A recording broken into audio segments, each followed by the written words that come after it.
Las aves huyen de la tormenta en medio de la noche al amanecer. Y este es el sonido de la naturaleza.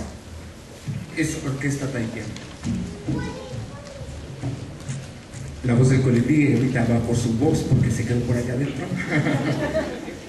Pero bueno, en fin, la naturaleza siempre trata de estar reflejada a través de sonidos tan dulces como nuestros antepasados.